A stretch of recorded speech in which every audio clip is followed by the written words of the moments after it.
If that was our life, we'd be working on our kids and living with our kids and things like that. But I think we're always driven to provide, and if we're not providing, then what are we? And I think that's tough. It's a question I have no idea how to answer because I've never encountered it. I don't think I will for a while. Hey everyone, before we start the show, I've got a big announcement for you. We are launching a new initiative called The Faithful Steward.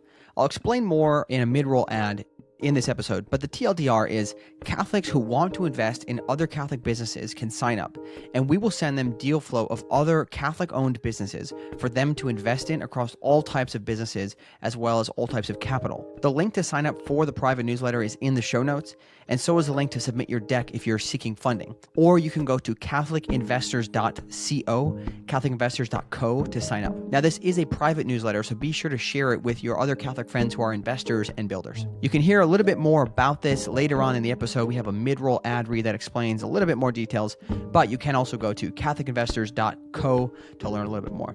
All right, enjoy the show. Hey everyone, welcome back to the Catholic Founders Podcast. I'm your host, Silas Maynor. At Catholic Founders, we are on a mission to help Catholics to launch and grow their businesses so that we can answer the call to be instruments of God's will in the world. After all, we are co-creators alongside God. Before we start, I do have an ask.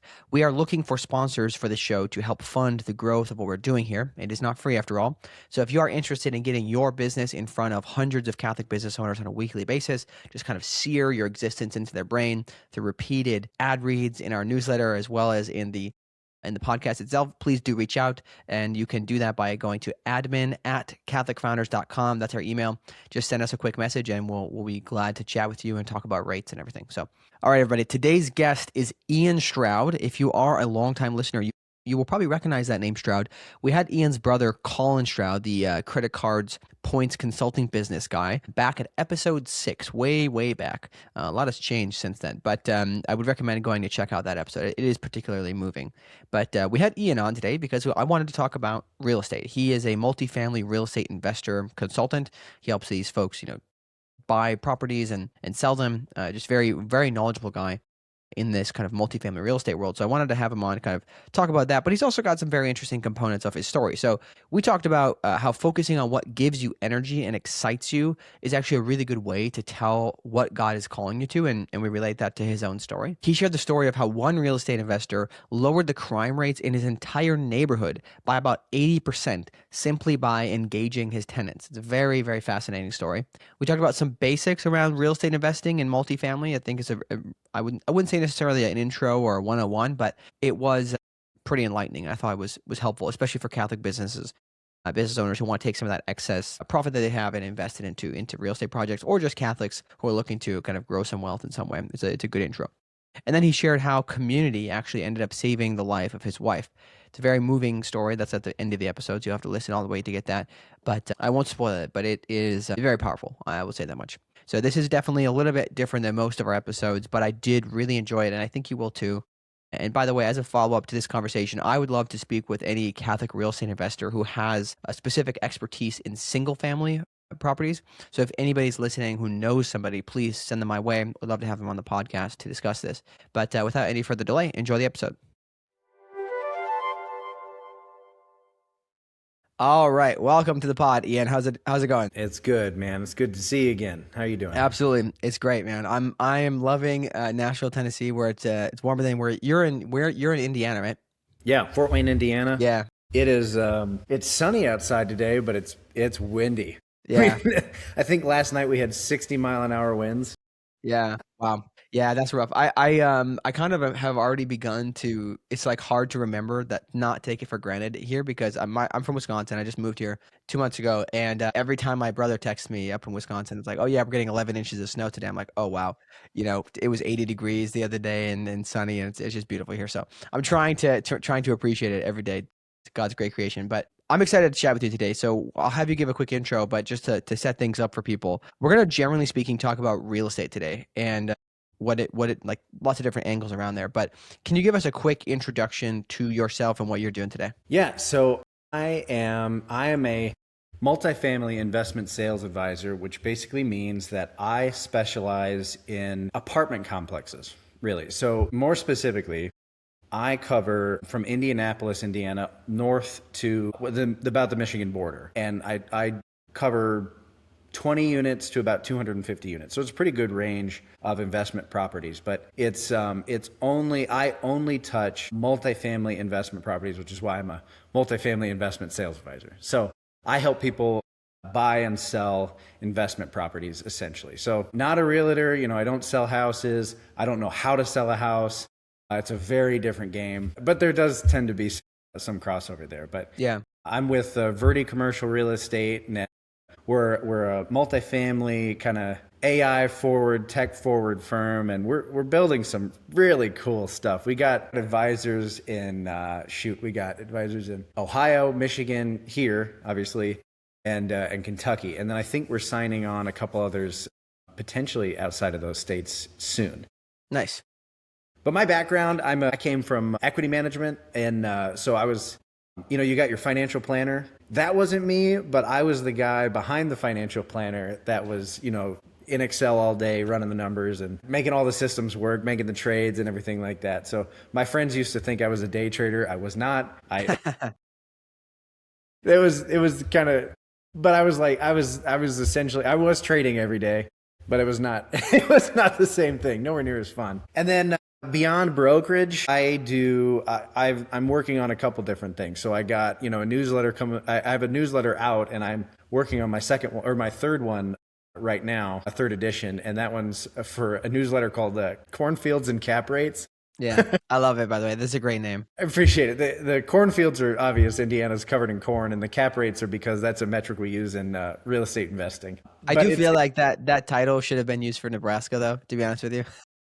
Yeah, I mean, when I'm talking to my colleagues in Ohio, mostly the rivalry seems to be between the Ohio guys and the Indiana guys, and they'll say like, "I can't believe you live in Indiana," and then we say like, "You live in Ohio, dude." Yeah, man. Ohio is where it's at, man. Isn't Ohio going to take over the world? I think that's what the memes say, right? Listen, the Hoosiers, I mean, we won. We did some pretty cool stuff this year with Signetti, so I don't know. That's true. That's cool. Yeah. Nice, man. Well, how did you end up, I guess, getting into the real estate side of things? Like, why specifically move into this? So the embarrassing answer to that, and the very much true answer to that is I kind of fell backwards into it. I was working at a firm. I managed, I think about $100 million of their discretionary book, and it was fun and it was cool, and it was what I wanted to do when I was in college. I got to the point that I thought like, this is I'll slog through the whatever for a little while, and then this is what I want to get to. Well, I got to that thing. I got to that point of like that I was there, and I was bored out of my mind. Mm-hmm. I couldn't stand it. I mean, like I said, I was in a back office. I was doing not talking to anybody, which turns out I like doing, and I really wasn't fulfilled with what I wanted to do. My family was growing. I was coming home because when I get bored, I get tired. So when I would come home, my wife has a picture of me. I was in my suit and tie, asleep on the living room floor. I was just exhausted. And even though I was bored, it was more draining because I was bored than if I was engaged. And I think a lot of people probably feel that way about their job is when you get bored, you can just kind of implode a little bit. So I fell backwards into real estate because a good friend of my parents was the managing director at a brokerage here for a while. And so she and I met a couple times. She was super, super helpful to me, kind of figuring out what I wanted to do. But she was a broker. And the way she described brokerage was really just so cool. And it seemed like there was so many different things that you would need to do every day. On one hand, you'd need to be, the sales guy. And so you'd need to be going out prospecting, finding new business and everything like that. On the other hand, you'd have to be doing what I was doing already, a lot of analysis. I mean, the kind of data collection that we do is massive. I mean, we're pulling rent data, we're pulling sales data on a constant, ever-moving basis because rents change every month across markets. Sales happen constantly. Legislation comes out every day that, changes things. And, one Trump tweet and things will adjust. So we have to be, we monitor all of that stuff, and it's a lot. It keeps me busy constantly, but it is really great. But then outside of the people side and the analytics, then you have kind of the in between. So the marketing stuff, which I'd never done before, and it sounded really interesting. So, I've built websites, I've built brochures for properties, and I've, done all that stuff and tried to make things look good and kind of leaned into that, which was great because my wife she was a marketing director for a while before now she stays at home with our kids full time, which is great. But she's helped me a ton with the marketing side of things and taught me how to actually do that. Yeah. Three big categories between, the things that I have to do on a daily basis, which keeps me busy, engaged. I mean, it was great. So that's kind of the weird story of how I got into it, was a fall backwards, completely accidental. Yeah. I think it's interesting. Like, one point is, we oftentimes, I mean, I can relate in a similar way to your journey, where I got into insurance sales initially, not because I was necessarily interested in insurance sales, but because it seemed like a good way to make money. And I was like, hey, if I make good money, I'll be happy, because I came from a very kind of poor upbringing. And then once I was doing, as I would say, better than I had anticipated, once I was like making enough money, it wasn't by any means wasn't a lot of money, but in Wisconsin, as a 19-year-old with no debt, it was a lot, right? It was like more than I needed. And that's when I realized that I was in it for the wrong reasons, and it was kind of just unfulfilling. The same thing, right? I could have just stuck with it and made good money, and it's something that a lot of people would like, but I just realized it wasn't for me. And that's same thing to you. I kind of fell into recruitment by accident. You went into something else. I went to recruitment. But it's very fascinating how we, in some cases, bury what we are interested in because we're focused on like some version of what the world might think is good, right? Or something that kind of appears interesting, but in reality it's just like surface level interesting, right? It's only interesting because of maybe the surroundings. So I just encourage other people who might be in that journey right now to be willing to quote unquote fall backwards into other things that God might be calling you to. So I don't want It's to much more spend too fun. much time on that point. Yes, exactly. But the point about boredom is really interesting. I think that this is a good measure, good indicator. Doesn't mean just because you're busy and having fulfillment doesn't mean that I'm sure you enjoy work every day. Like there's challenges every day, but you can still have the overall enjoyment or excitement about what you do, correct? My dad loves to say that same thing. I mean, there's a reason they call it work, right? I mean, I think there are people that love their work to the point that they would do it for free. And I think for most of us, that's not the case. And for me, that's not the case. Like if I had my way, on one hand, I want to say, like, if I had my way, I would go fishing every day and I would, just hang out with my kids. And I think that is true for a short amount of time. But I think just in general, I don't think we handle that kind of, I don't think we handle our brains getting essentially fat in that way, lazy and kind of, I don't want to say purposeless, because obviously, we're working. If that was our life, we'd be working on our kids and living with our kids and things like that. But I think we're always driven to provide. And if we're not providing, then what are we? And I think that's tough. That's a question I have no idea how to answer, because I've never encountered it. I don't think I will for a while. Yeah, I mean, I've seen this with a lot of people that I've bumped into, is like, especially anyone who is mildly entrepreneurial. It's that, they do find fulfillment in those things, and, being with the family and all that stuff. But at the end of the day, there's some sort of innate calling to build, right, to create. And I think that as Catholics, we understand that that's part of our nature, being co-creators, right? That God gave us this nature of creation and generation, that we are kind of participating with Him. So that's where I think it comes from. But maybe somebody will argue against that. But I do want to ask a little bit before we get too much into the real estate stuff, is, can you give kind of a quick summary of your faith journey and your family's journey? Now, we talked about this obviously with your brother in the past a little bit, but I'd be curious to get some kind of refresh on your faith journey with your family. Yeah. So, and you said you've talked to my brother. So I think our stories are going to kind of overlap to some degree, but he's better than me. So, hey, but man, you're the older brother, so it's impossible. So my family, I grew up in Georgia for most of, I think, what you would call most of my childhood. And then we moved to Indiana when I was about 8 or 10 or somewhere in there. So during that move, before that move, we were Episcopalian, but we didn't do much. I mean, it wasn't a big part of our life, really.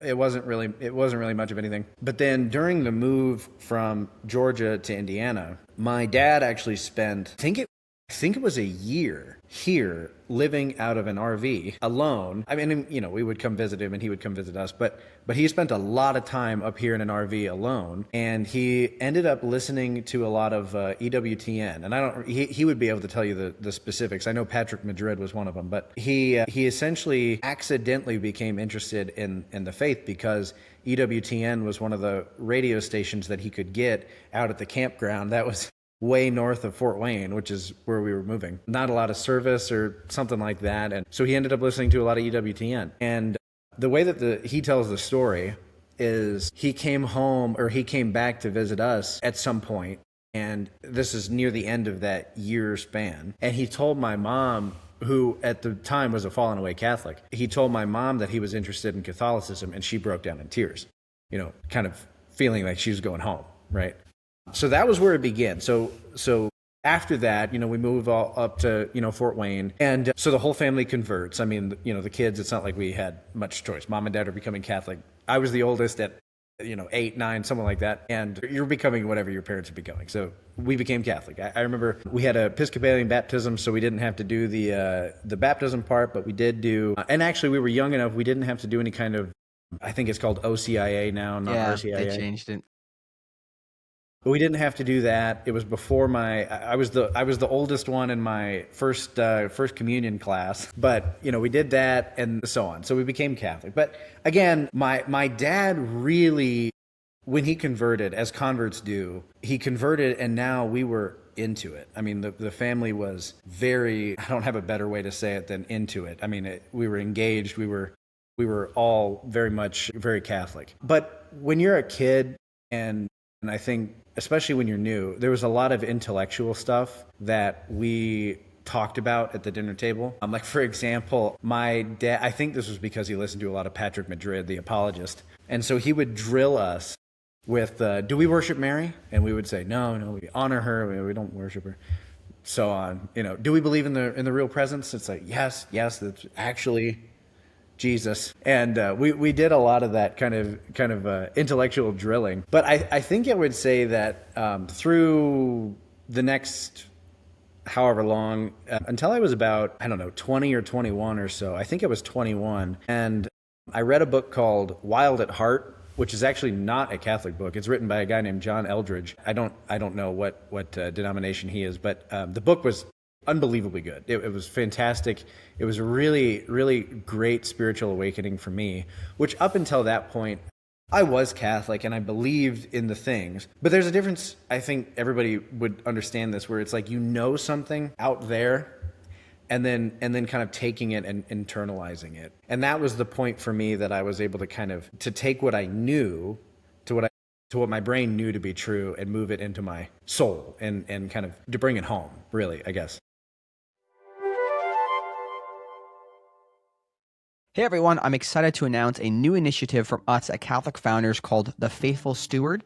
This is a private newsletter for Catholic investors of all types. How it works is Catholic investors sign up, then as we get word of Catholic-owned organizations that are fundraising, we will send those details to the newsletter subscribers. This is not just for venture-backed startups either. We are not acting as a gatekeeper, just simply a connector, meaning we will not be doing any diligence on these deals. We are simply making sure that the ownership of the companies are reputable Catholic entrepreneurs or founders, and then we will write a simple memo about who they are and what they're up to, and then we'll link their deck or other raising materials in the emails. Anyone receiving them can read and decide to reach out on their own. This way, the investors can remain quiet and anonymous while still getting access to the deals they likely would not have heard about. Please note, the deal types will vary widely, from pure play equity raises to real estate to debt. You know, people building venture scale startups, people building brick and mortar stores, service-based businesses, agencies, you name it. If the ownership is Catholic, we will send it your way. Over time, we hope to have a little bit more infrastructure to segment who gets which deals based on their interest levels and the deal types that they want to see. But for now, since we are not charging anything for this, it will just be a kind of send all type of situation. So if you're a Catholic looking to invest in other Catholic-run businesses, please fill out the sign-up form in the show notes. And if you're a Catholic-run business seeking funding of any type, you can also fill out a separate form for builders to submit your deck. You can go to catholicinvestors.co, that's catholicinvestors.co, CEO to fill out the investor or the builder's form and see a little bit more about what we're doing in writing there. And last thing, please do share this with any other people who are interested, investors or builders, because we will do our best to be the connector of these two types of individuals, but we cannot do all the sourcing. We need your help for that. So share it around with any Catholic investors or Catholic builders that you know of who would be interested in this. All right, without any further delay, let's get back into the episode. I think this is a super important point that, I think everybody experiences. Like, I was also born and raised Catholic, and it was super important to me. Like, I took it very seriously. I actually really enjoyed catechism. I was homeschooled, but the one class that we did go to was catechism every Wednesday, right? And I loved it. I really, really enjoyed it.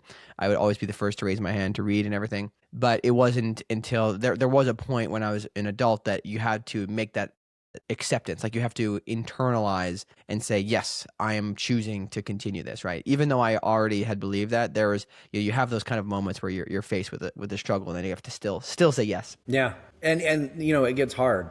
And so I decided to make it harder on myself. So my parents, about a year before this point, had held, or no, actually it was the summer before, and they held a fundraiser at the house for a group at the time, which was pretty unknown, called Exodus. And for the life of me, I cannot remember the guy's name off the top of my head. But Jamie Baxter? Yeah, the Baxters were there, and we had him on the pod a few months ago.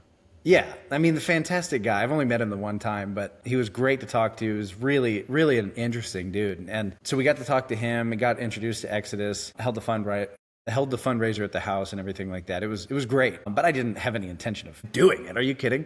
Cold showers? That's stupid. So then, fast forward a little bit and read the book, have this kind of awakening where I think I took a lot of what I knew to heart. And then I go back to college. So I read the book over winter break at college, and go back and I went to a Catholic university called Walsh University out in Canton, Ohio. And I had a couple roommates, fantastic guys, and they joined me on my stupidity to do Exodus 90 for the next, I think we did the 90 days up to Easter, and it was great. Could not have asked to have a better group to do it. And we ended up actually, the way, maybe to give a little background on Exodus, the way that it works is you get a group of guys together, and you do kind of a weekly meeting, and then you're supposed to have a community to check in with, because otherwise it's impossible really to do it on your own.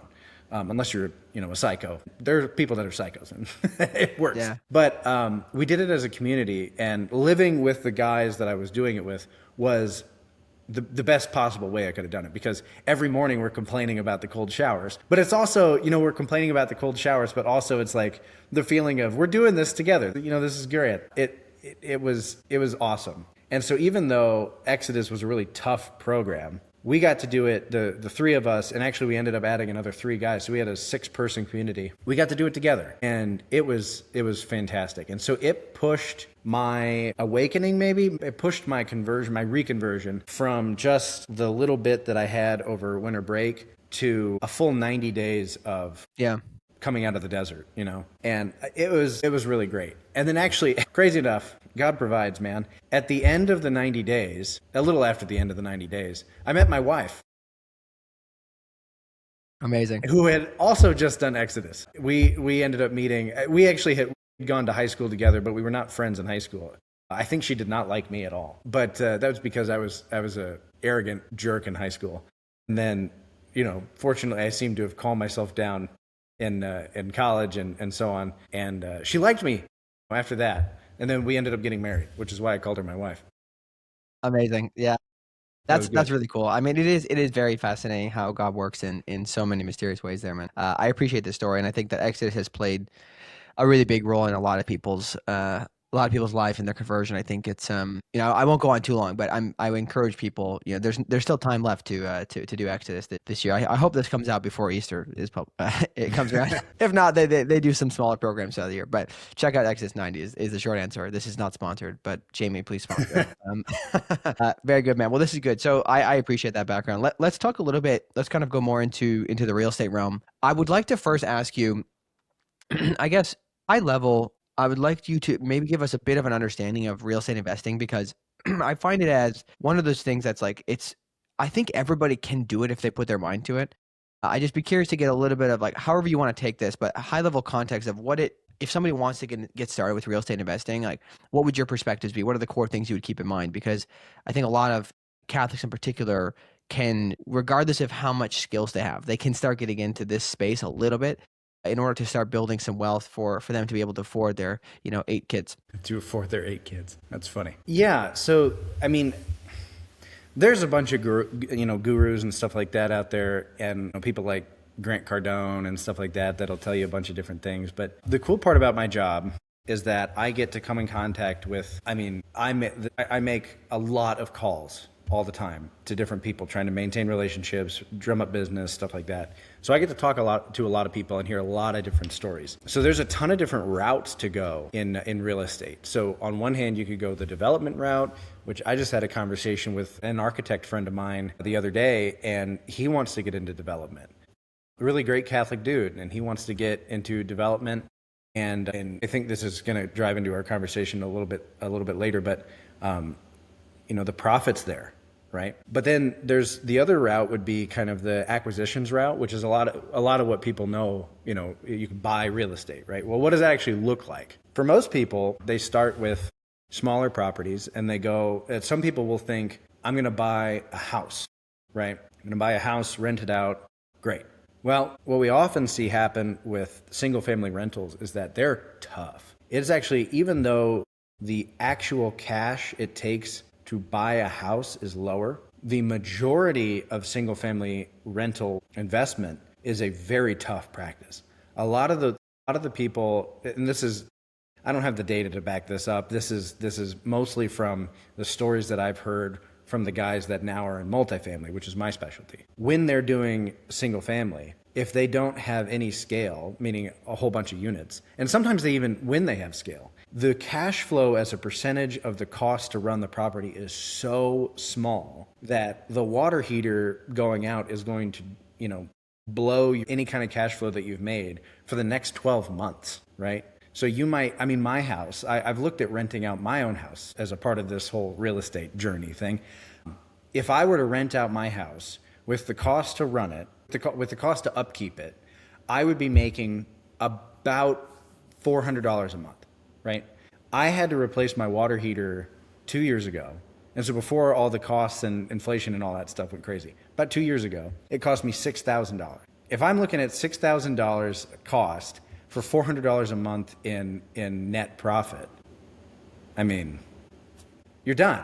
There's no way to actually make that work. Not to mention, you got roofs on top of that, windows. I had to replace my windows a little while back. That was like, I don't remember exactly how much that was. That was like $10,000. So if you put those together, $16,000 over the course of a couple of years. I mean, that's the profit that you've made. I can't do that math in my head, but that's the profit you've made for a substantial amount of time. So you're at net zero for no reason. Like, what do you have? You have equity in the house, and that's increasing, and the value of the house is theoretically increasing if you live in a good area and it's going up. But what if it's not increasing? What if it's flat? If it's flat, you're making nothing.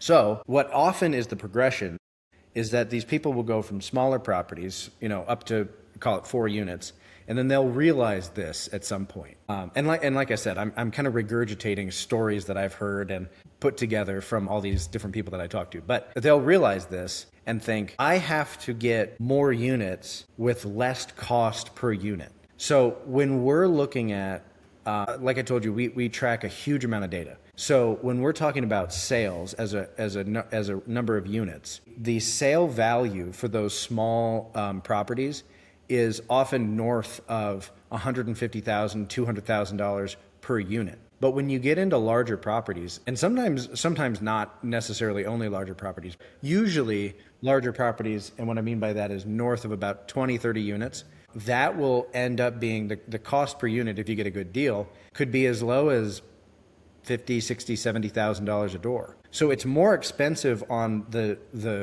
it's more expensive as an actual check that you have to write, but you get more for your money. And so that $6,000 water heater spread out over the income from 20 units is a much lower percentage of your cash flow. And so you can actually survive that a whole lot better. So what I would say is, for people that want to get into it, is especially for multifamily, which there's a whole lot of other options. There's data centers, which is really popular now. There's warehousing, there's industrial, which is kind of the same thing. There's strip malls, retail, office. People don't seem to be doing office quite as much recently. But, there's a whole lot of different things, but my specialty is multifamily, so that's what I'm going to talk about. But when you're looking at a multifamily deal, or if you're looking at a single family deal, thinking to yourself, this is cheaper, so I can do it. Yeah, but I think that because your income is going to be so low as a percentage of what you're actually going to achieve, I usually tell people, as a result of what I've heard from others, look at multifamily. Raise money from investors if you have to, which is another option. So that's kind of the second point is, number one, look at larger units to get yourself more scale, to get yourself an ability to actually take on a project. But then the second way is, how are you actually going to pay for it? So raising capital is a real skill. There's people everywhere that want to invest in real estate. And especially with the rise of like podcasts and stuff like this, they're listening to this stuff. Bigger Pockets, for example, they want to invest in real estate. Real estate's super popular. It's not a hard sell to say to somebody, like, if I found a deal, would you invest? I guarantee you're not going to have trouble finding somebody that says yes. Now, finding a good deal is a different question, but finding somebody to generally say that they would be interested. And so raising capital is a real skill. And I don't have much personal experience with it other than, secondary from the guys that I talk to. I deal with a lot of syndicators and family offices and stuff like that that'll raise money for deals. And just to interject there quickly, for people who aren't familiar, syndication is basically where a number of people come together to make a particular deal. One person typically leads the effort, or maybe two people, but the other people can come in, so they don't have to be like, I could write a check and I don't have to be heavily involved, in the actual doing of the real estate component. If busyness and admin work are keeping you from growing your business, it's time to call Paraclete VA. We connect Catholic business owners with elite Catholic virtual assistants worldwide to handle your marketing, finance, and busy work. How it works is you pay $500 on the day they start, and if you're still happy after 30 days, you pay another $500. Most roles take less than 10 days to fill. To get started, just email admin@catholicfounders.com with a little bit about what you're looking for so you can get back to doing what matters. Putting that together is definitely, it's a skill. You need to be able to learn how to evaluate a deal and looking at the financials and understanding what the financials mean and stuff like that. And people like me can help with that. We see 100 deals a month. And it's easy to fall into the wrong deal and to get overly ambitious and things like that. So the second point would definitely be raising money, and then the third point would be making it not emotional. You're going in, you're not trying to make the deal work. You're trying to find a deal that works. And the difference is pretty big. What it means is, instead of screwing with the numbers in the model that you've created to see what your cash flow is going to look like, don't mess with that. Use real value. And if the property doesn't work, pass. You go to a different property. There's deals all the time. So that would be the couple things is, I don't think there's anything necessarily Catholic about those three things. The Catholic part, I would say, comes in once you've actually purchased the deal and what that business plan might look like. Yeah, let's talk about that. And I think that's a good breakdown. Again, I don't want this to be like investing in real estate 101 podcast per se, but I do want to encourage people who are Catholics who are not necessarily certain if they have a business idea, that real estate is an interesting way to consider going. Maybe one point I would add to that is, if you want to be the person pulling together the deal, for sure you go after that, but there's probably lots of good, trustworthy people in your area who are already doing that work, and you can just invest in those projects, right? Yeah. And likely have a little bit less headache than going and fixing toilets all the time. So let's talk about that. What are the areas about real estate investing? You can take this however you like, but I've always been curious about how can we make real estate investing more Catholic, because I think the typical thing that people are thinking about a lot right now is, hey, private equity is doing this whole thing where they're going and buying all these single family homes, and it's pricing people out of the ability to buy houses or to rent, because again, like if private equity can come and offer cash for a deal, it's very hard for a regular family to buy. So I just would like you to take it however you like, but where can we make real estate investing more Catholic? Yeah.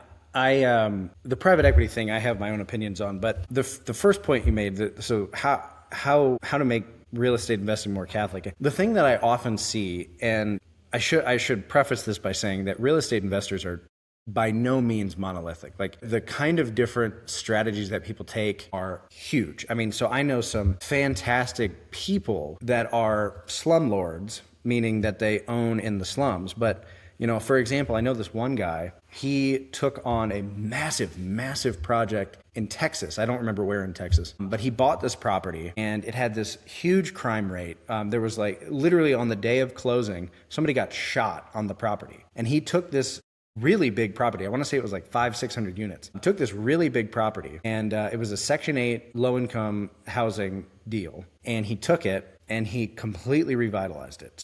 He did increase the rents. It's still Section 8 rent, so it's not like it, you know, changed. He was able to change the rent somehow, and I'm not an expert in Section 8, so I don't pretend to know exactly how that works. But he was able to increase the income on the property. And part of what he was able to do is he made an agreement with the tenants that if you were on the property, you had to join this community thing that he was doing. And I wish I could remember more details, but essentially what he did was he cleaned up the whole thing. He did more inspections on the property. So he was with the tenants a lot more often. And he was able to reduce the crime rate of the neighborhood, not just the property, but the neighborhood by 80% over the course of like 2 years, I want to say.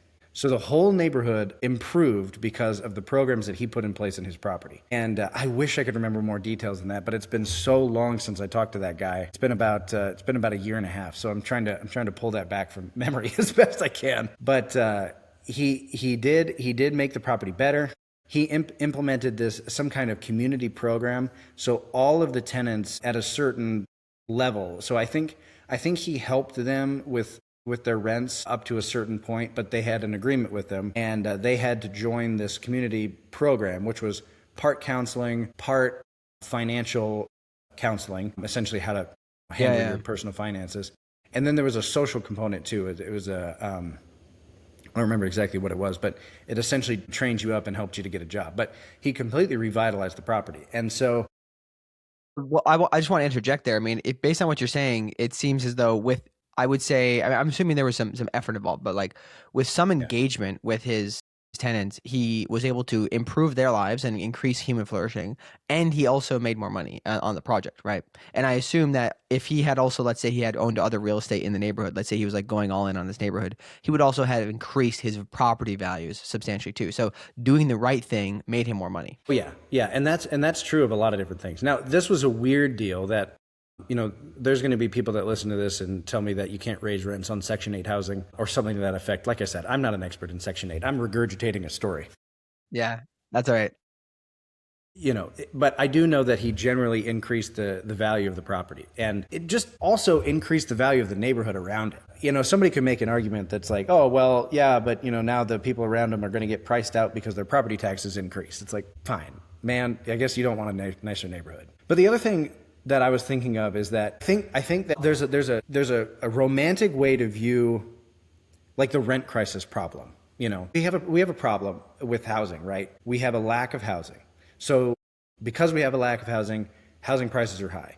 Because we have a lack of housing, rent prices are high. Is that a problem with the landlords? Not to what I know. I mean, the people that I work with, for the most part in real estate, are really, really great people. Men and women that really want to do good, generally speaking. I mean, there's also some people that aren't, but for the most part, I mean, and this is not just, you know, individual guys that, you know, they're all bleeding heart, you know, trying to just scrape by. These guys are making a lot of money, but they're also trying to do the best they can. So for example, I know one group, they just bought a deal from us out in Terre Haute, Indiana. And I know that they do some really fantastic things with their tenant. Like they will essentially help tenants stay on the property while they're increasing the rents. They'll help them find a new spot if they can't afford the rent. They'll help them find this new space. They'll do a lot. They're not the greedy landlord type deal, but they're also in it for money, because you have to be. We don't live in a perfect world where you don't need money. You have to make some money. If you want to live, you have to make money. But the rent crisis thing, right? So I think that a lot of people put that impetus on the landlord to make a change. A lot of the time so I'm going to get into a little bit of math here, and I hope that's okay. But when you're looking at, when I'm underwriting a multifamily property, and let's say, for example, it's however many units, an apartment complex, I typically underwrite a 40% expense ratio, meaning that 60% of the property 40% of the property's income is automatically taken off in expenses. So there's a way to view that where you say, oh, well, the landlord is keeping 60 cents on every dollar that comes in. No. Unless they own the property outright, and not even then, they are spending that money elsewhere. For the most part, that is spent on debt. So most banks have to underwrite to about a 1.25%. It's called a debt service coverage ratio, meaning that after your expenses, you have to cover your debt by 125%, right? So you have to pay off all your debt and then still have more left over, right? So if you had $1 million of gross rent at a 40% expense ratio with the 1.25x DSCR, the debt service coverage ratio, then you're making about $120,000 total on that gross, $1 million, right? So $120,000, that sounds good. Here's the problem. The 40% expense ratio does not cover things like replacing the roofs. It doesn't cover things like making the property nicer. It doesn't cover things like putting in a new community center. It doesn't cover things that you might think to yourself, I pay $1,400 a month in rent, whatever. Why isn't my greedy landlord doing this? Almost always, it's because they can't. Mm. The cost of insurance, for example, has risen so high over the past 5 years that a lot of the people that we're seeing sell their buildings now are not because they're making a profit. It's because they're so underwater from the debt that's increased over the past few years. So everybody knows that mortgages have gone up from less than 3% to over 6% over the course of the last, 5 years-ish? That happened to landlords too. I mean, commercial mortgages are the same they're linked to residential mortgages. So their debt now is double what it used to be. The difference with a commercial mortgage is that it's not a fixed term for 30 years. It's often on a 5 to 10 year rotating term. So every 5 years, they have to reevaluate their debt. So the amount of money that it takes to run a property increases every 5 to 10 years, at least, just because they have to cover the debt. The other thing is, most of the legislation that we see is focused on the demand side of the equation, right? So, New York and LA and things like that, they have a lot of, what do they call them? Rent ceilings, rent caps, stuff like that, where you can't charge above a certain amount. Or I think you can't increase by more than a certain amount. Right. You can't increase by more than a certain amount. And usually the numbers I've heard, I'm in Indiana, so we don't have that. But the numbers I've heard out of those states are like 3% and stuff like that. And for example, if your property taxes, just your property taxes, if they go up by 3%, which is a pretty standard, increase yearly, if your property taxes go up by 3%, has the landlord made any more money if they're only allowed to increase 3%? But the property taxes, 3% of a portion of the property that's, generally when we're looking at expenses, we see about a 3% to 4% rise since 2020. If you look at a longer time horizon, it's, closer to that inflation, 2.5%-ish. I don't need to get too deep into those numbers though. Mostly what I'm trying to get at is the problem is not the landlords themselves. Individual landlords, of course, there's garbage people that own property. Of course, there's bad people that they're pocketing everything and they're not doing what they should be as good people. But most of the problem is, like I said initially, we don't have enough housing. So it's a supply-demand problem. As the supply drops, the price to pay for the demand goes up. It's the slashing curves that anybody's seen in their economics 101 class. If we introduced some incentives for people to actually make some money on the development side and to increase development of properties, we would be seeing more affordable rental housing. I'm not going to talk about single family because I don't know anything about single family, but for example, in multifamily, talking about just Indianapolis, really Indiana as a state, but Indianapolis as a microcosm of the state. We saw, and I can't remember the numbers off the top of my head, but 2023 was the peak of the multifamily development completions, right? I want to say there was about 12,000 units developed in Indianapolis in 2023. In 2024, that number dropped by about 5,000 units. In 2024, that number dropped by about another 5,000 units. So then you look at and is that largely because of the increase of interest rates? So they weren't looking at, spending the money? Interest rates, yes, but more broadly, interest rates and other expenses. The wages went up, raw materials went up, anything that you can think of to build a building, it all went up. So the amount of units that were being built has dropped off a cliff. If we had about in 2023, now this year, 2026, we're projected to complete about 4,000. So 4,000 when I wish I could remember the numbers more specifically, but it's well under what we're projected to need to combat this problem.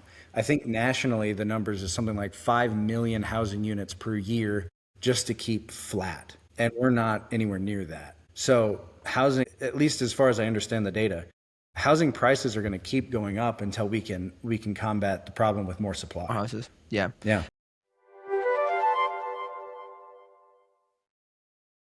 If you're a Catholic business owner, you should not be building alone. Join the Catholic Founders Guild at catholicfounders.com/subscribe. For $10 a month, you can join a group of Catholic founders who are dedicated to bringing the culture back to God. Don't build alone. Join the Catholic Founders Guild today.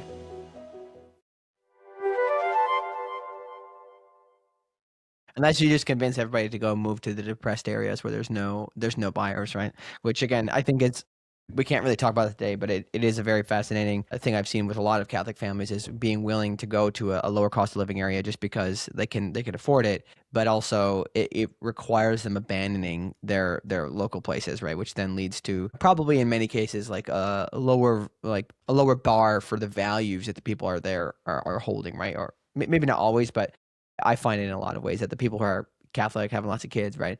You want them in these places. You want them in the cities who are like making good family forward policies or voting for the right things. But I don't want to go down that rabbit hole right now. We'll talk about some other things here. We've only got a little bit of time left. I would like you to touch on if you have any thoughts. If you don't have any like major like thoughts on it, we can skip it. But I'm curious if you have any perspectives on the idea of rent to own as a solution to help families be able to afford homes. Yeah, so generally speaking, I think it's interesting. I think it would be okay, just to qualify this, it's not really my lane, right? Mm-hmm.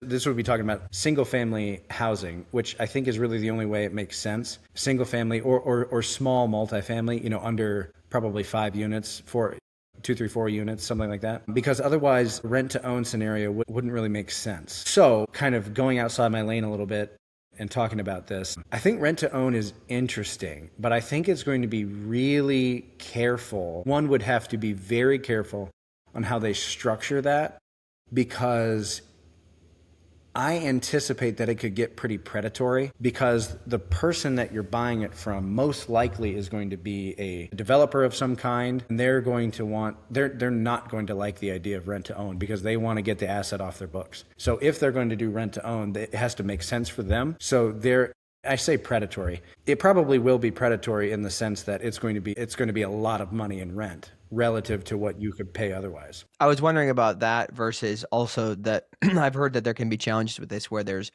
clauses that basically, if you miss a month of rent, like all of that rent that you've been paying in the past basically goes to nothing. Like you could get the house effectively repossessed. Like your claim on it would eventually can go away. So I'm not super educated on this. I was just curious if you had any perspectives, but.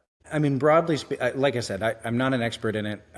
I would say broadly, I would want to be careful. If I was doing a rent to own deal, I would want to definitely have a lawyer look at the contracts and everything like that, and know I think a good rule of thumb would be know who you're renting to own from. If it's a friend, if it's somebody that you've known for a while, people say don't do business with family, but honestly, in that case, I would be more comfortable doing it because there's going to be a lot more understanding there, going to be a lot better relationship than if you're doing it from not to say that you'd get a worse situation from a big developer of some kind, but it's possible. And anytime it's less personal, anytime there's not a relationship there.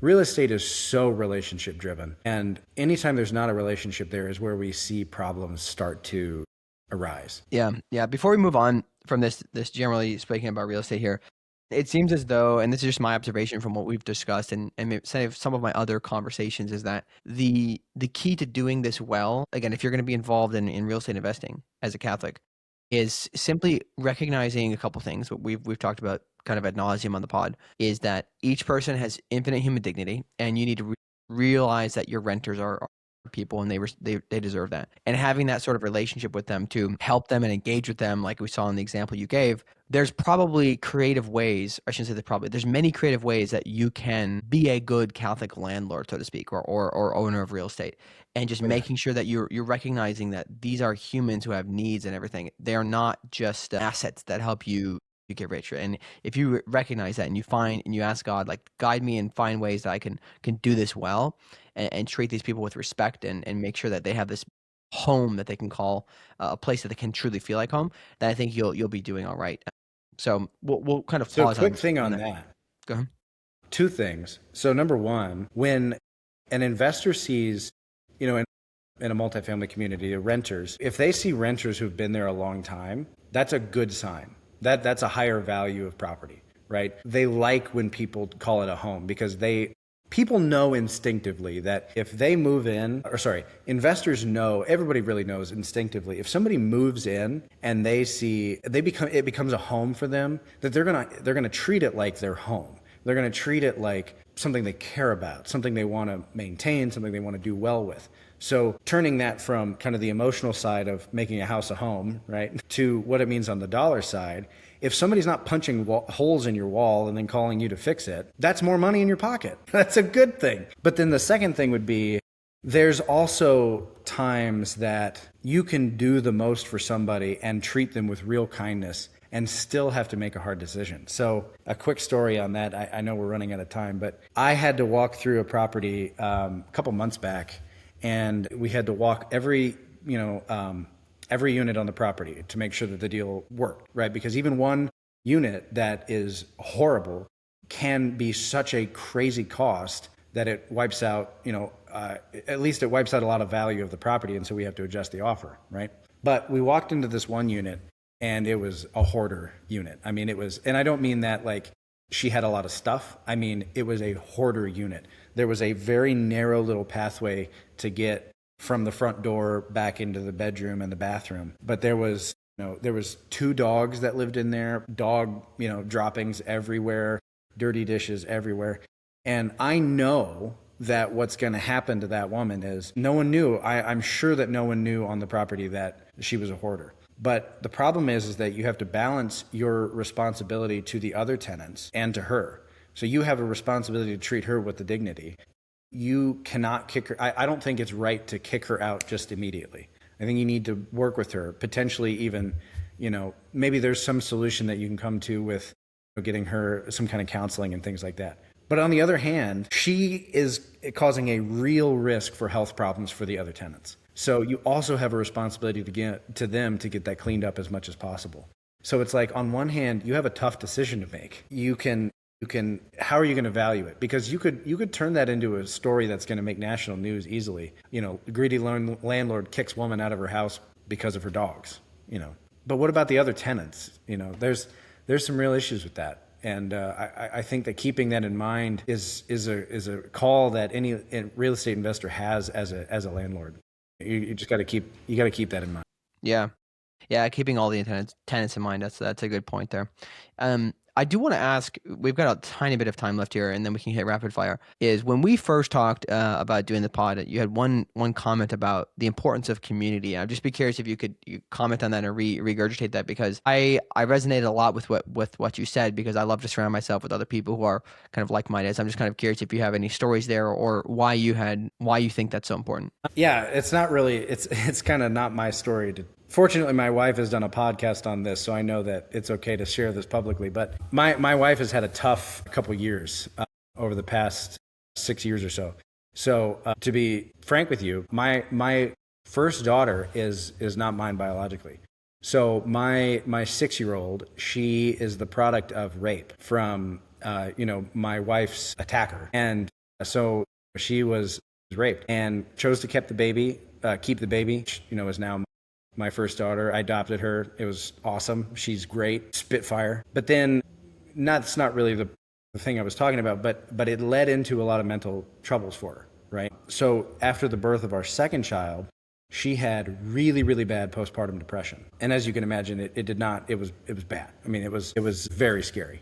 So one of the things we did to combat that was we got all of our friends, and they didn't actually know why we were doing this at the time, but we got all our friends to start coming over to our house, and we started hosting Thursday night dinners. And so we hosted this Thursday night dinner thing for about a year and a half before it fizzled out. But 18 months of a lot of people coming over to our house every week. I credit that with I credit that and therapy with saving my wife's life.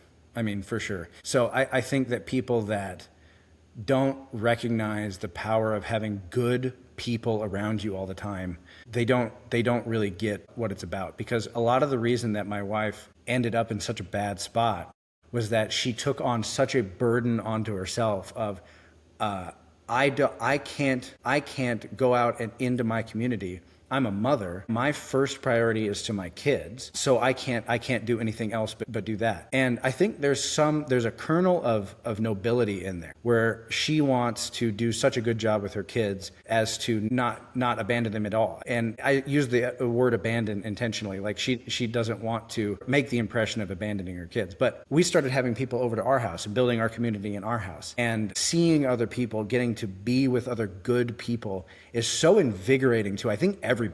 And if it's not invigorating to you, I think you're not around the right people. Yeah. Being around the right people is so important that it is life-saving. I mean, there's a reason that when we go to church, it's not one, it's when two or more. There's a community inherent in the body of Christ, more than one person. It is something that we're driven towards by the building blocks of our entire nature. And to abandon the idea of being with people and to isolate yourself and to isolate the people around you is horrible. And I think it completely disassociates what we're meant to do from what we're doing. And that's why community, I think, is so important, because I had a really visceral experience with a lack of community, and then a really amazing experience with what life looks like post, isolation. So we don't have the Thursday night dinners anymore.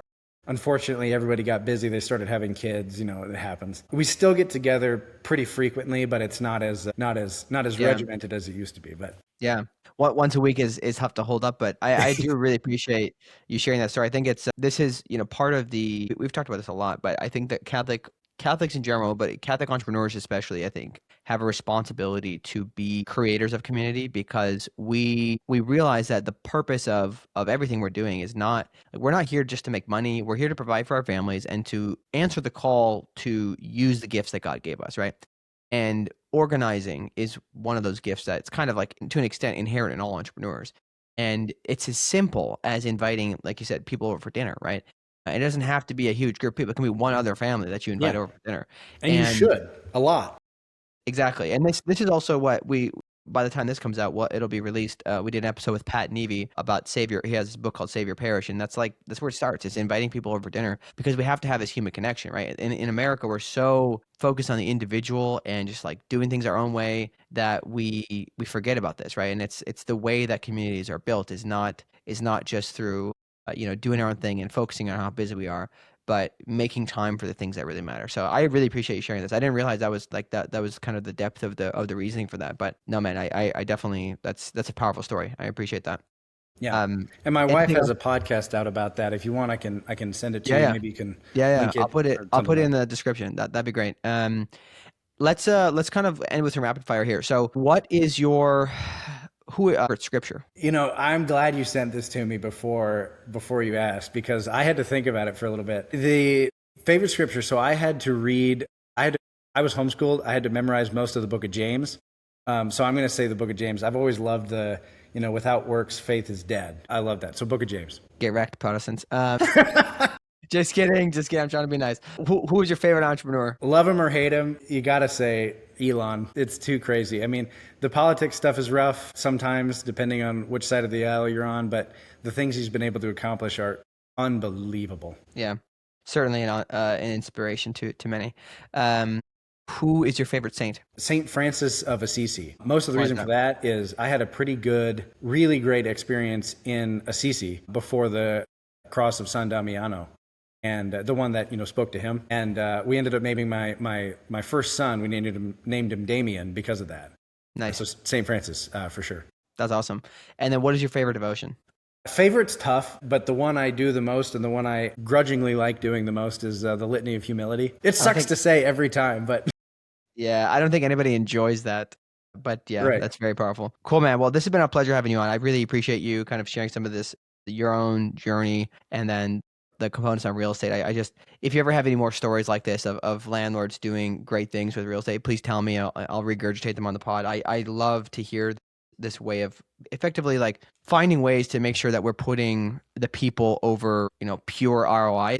It's important to make money, obviously. Like you need to have the projects make sense, but recognizing that the end goal of life is not maximization of ROI, because you can go for investing in the private equity funds that are going to focus on a 10-year short-term return of getting you 20+%, or you can invest in good projects that'll make you 10% a year, that are going to be positive for human flourishing, that aren't going to just roll up a bunch of HVAC service companies and lay off half the employees. Like we're focused on doing the right thing. Making money is not the objective in life, and the people who are only focused on that, I think, are as the scriptures talk about, right? And it's the love of money is the root of all evil, right? So it's not about having money, it's about the love of it and the pursuit of it at all costs, right? So I appreciate you coming on, man. I think this is a very great discussion. So any other comments you want to end with? Really, just that I think that the pursuit of something good and the pursuit of doing well to people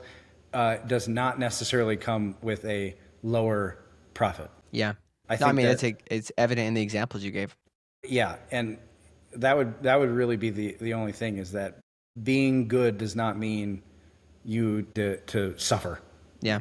through life. I would argue that all of the ailments, so to speak, that our society faces currently are, that are lowering profits, for example, are the things that they lower the profits in the long term because people focus on short term maximization, right? People they stopped thinking about decades and decades in the future, or they became removed from the outcomes, right? Where their investing I can tell you decisions. stories about that. Yeah. Yeah, yeah.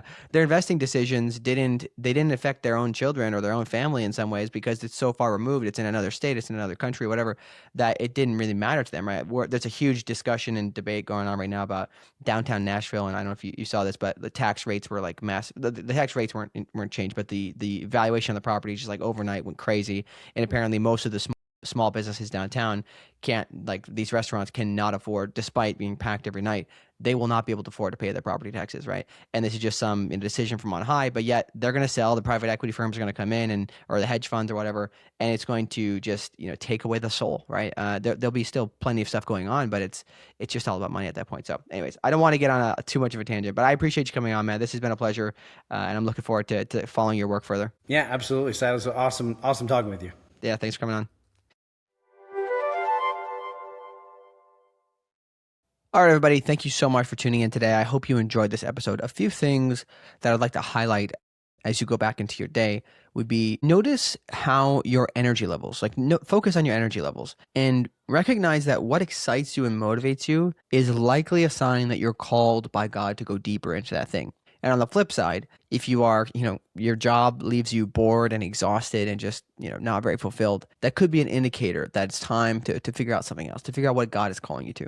Also consider that no matter what field you are in, there are ways that you can help do the right thing. As Catholics, we are the only people in the world who truly uphold the dignity of all human life at all times. And we need that to be reflected in how we do everything, especially as business owners. We have a particular way that we are influencing the world, and we have a way that we're visible in the world that others are not. So we need to lean into that. Especially if you are a real estate investor, I would really encourage you to consider some of the examples in today's episode. Consider how you can engage your renters to help them flourish and to help them have better, stronger families. If you help those families flourish, society will end up benefiting, and then God will also reward you when you have to face Him for being a good and faithful steward.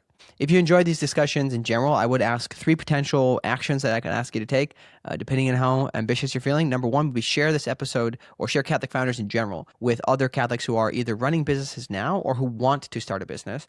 We always want to get more people involved with what we're doing. And then go follow us on your favorite social media platform if you are somebody who is unfortunately on social media. We post everywhere: YouTube, LinkedIn, Instagram, Twitter, and even TikTok. So if you can follow us there for little tidbits, if you're somebody who doesn't necessarily always have time for these longer discussions.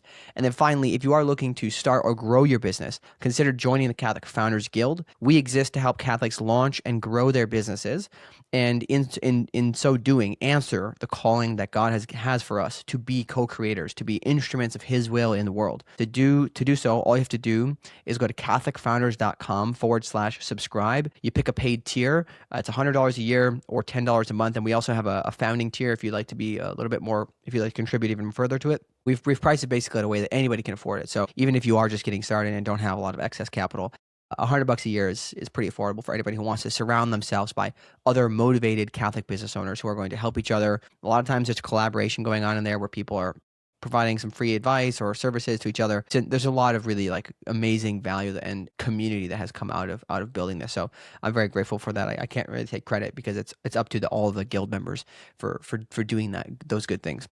Thank you again so much for tuning in, following along. As always, don't forget that you were created to create. God bless, and see you next time on Catholic Founders.